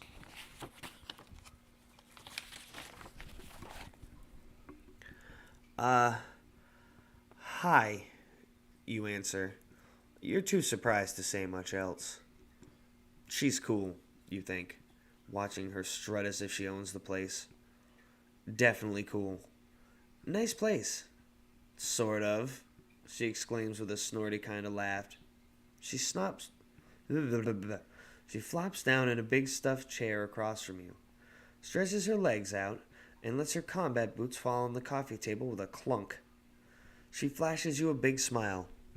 Okay, let's cut to the chase, she rattles off. My name's Jenna, and I'm a genie. And you've got 3 wishes. Boom, boom, boom. Whatever you want. 3 things. Fame, fortune, a giant bag of diamond rings, you name it. Except I don't do windows, and I don't do guns, knives, or death. If you want if you want to off someone, get another genie. Got that? Yeah, you mutter, finding your voice. So what's it gonna be? Make your first wish, she insists. Before you can ask one of the zillion questions swimming around your brain, Jenna snaps her fingers. Oops. Wait, she cries. There's something I forgot to tell you. The most important part. When you want to make another wish, you've got to open the cola can again. Then, whoosh, I'll pop out and say, "What's up?"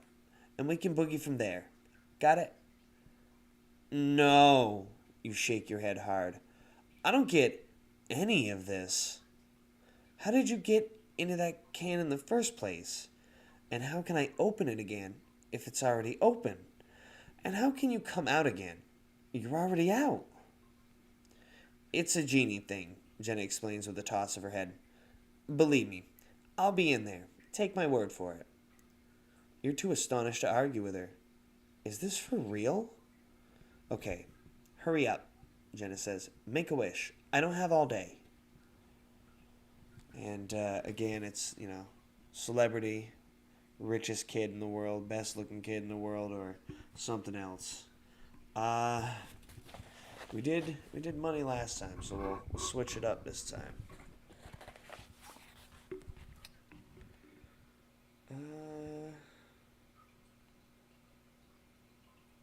You know what? We'll be very vain, and we'll go with our looks.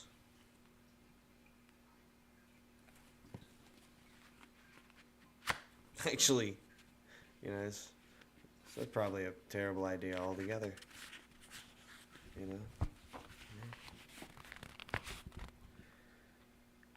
You think hard, not wanting to make a choice too quickly. Finally, you decide. You've always wanted to be really good looking. So cute that people would stop and stare at you. I wish to be good looking, you tell the genie. I want to be so stunning that people's mouths hang open when they see me. Jenna giggles. Yep, she says, jumping up from the chair. That's an easy one. I get that all the time. It makes sense to you. You imagine a lot of people want to look good looking. Okay, Jenna pops her gum. Hold on to your socks, kiddo. Here goes.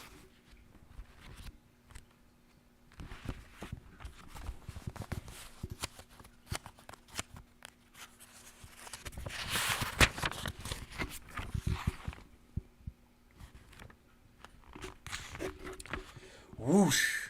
White smoke fills the room. It smothers you, but only for a second. Then it clears as quickly as it came. You can't wait to look in the mirror. Except that you can't move. Not an inch. Something's holding you in place, as if you're frozen in ice.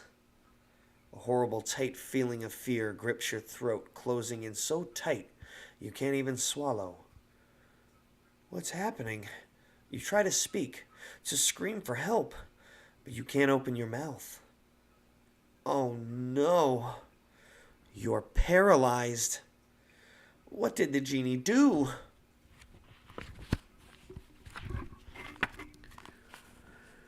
You stare straight ahead, unable to move. You can't even blink. You try to figure out where you are. The wall across from you is covered with paintings, but there's no furniture in the room. Nothing but a low bench. Weird. You think, "It looks like a museum." "Ah," a woman standing in front of you gasps. "Look at the shadows on the hair. So beautiful." People stop to stare at you, all right, and their mouths hang open when they see you, just as you asked for in your wish. Then the awful truth dawns on you. Your wish has come true, but not at all in the way you had hoped. You are beautiful, all right. Jenna has turned you into a beautiful painting. A painting so beautiful it hangs in a museum. "But that's not what I meant," your mind screams.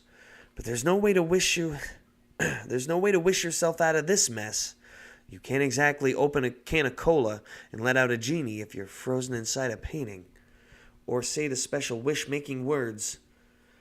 "Look at that painting," a man in front of you whispers to his friend. "Isn't it beautiful? It's so lifelike." Being beautiful may not be all it's cracked up to be. Guess you're really hung up on your looks. The end.